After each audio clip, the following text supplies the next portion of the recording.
itself. Sri Vaiko, please, no. Sri Vaiko, you have 4 minutes. Yes, thank you. 4 minutes. Thank you, sir.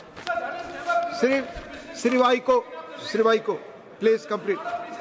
Please, Sri Vaiko, please. Let him stop. Please. You will start. Let him start. See, I have to speak. Yes, you will speak. Your time starts now, Mr. Vaiko. Mr. Vaiko, your time starts now. Please.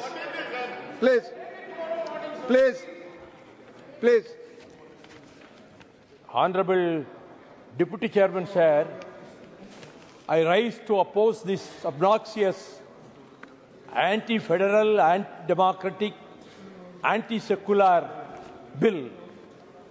It should be withdrawn. That is the view of the people throughout India.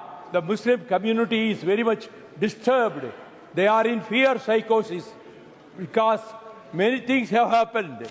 They don't feel secure. Is it not a fact that Narendra Dabolkar, champion of secularism, was killed by the Hindutva forces? Is it not a fact Professor M.M. Galburgi was assassinated by the same forces? Is it not a fact that Govind Bansare, another philosopher, was killed, was murdered? Is it not a fact Gauri Langesh, the lady journalist, was murdered in Bangalore? So these things show that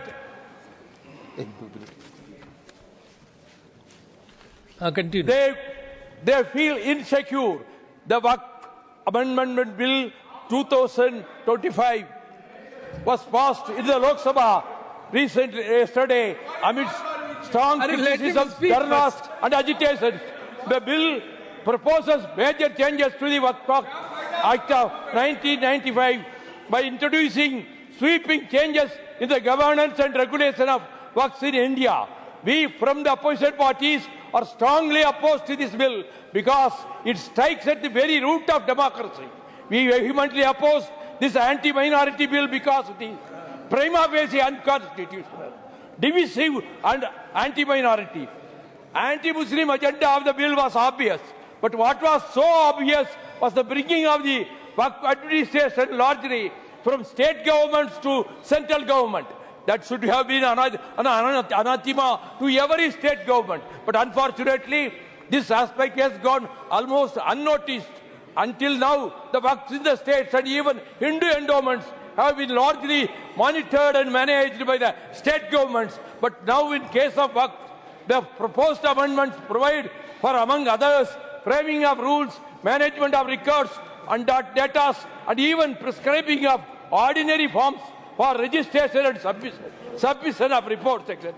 by the central government to near total exclusion of state governments. The bill had been referred to a joint committee of parliament for detailed deliberations. There also the opposition party members were not allowed to express their views. They were not given adequate opportunities to put questions to the witnesses who appeared before the JPC. Dissenting notes given by the members of JPC representing the opposition parties speak volume of irregularities and undemocratic manner in which the proceedings were conducted, and the report was adopted in the absence of all members from the opposition. The Waqfs in India have been legally governed in India since 1913.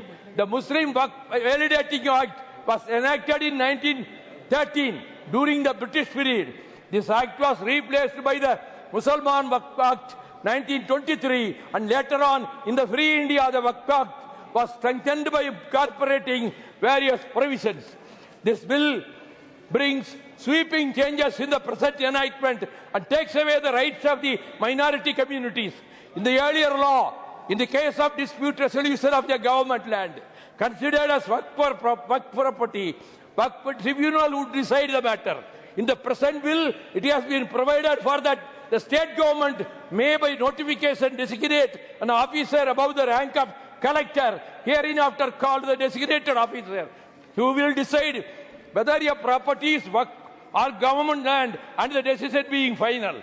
In the principal law of Waqf Act 1995, oral recognition of Waqf was admissible for consideration of your property as waqf. In the present bill, this provision is being removed, and properties without a valid waqf will be treated as suspect or disputed and will remain inactive until the district collector makes final decision. No non-Muslim members were allowed in the composition of Waqf Board.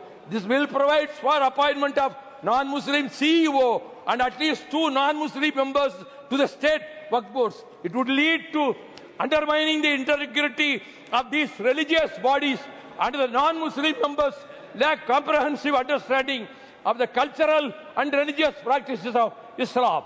As highlighted by me, this is a clear violation of religious rights of Muslim community.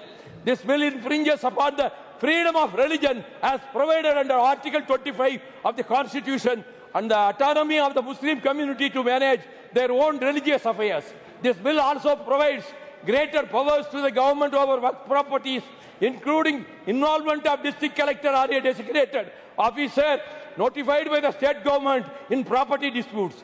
The right forum should be the Waqf Tribunal to decide the matter. By involving district collector or the designated officer, it would lead to bureaucratic delays and executive overreach on the judiciary.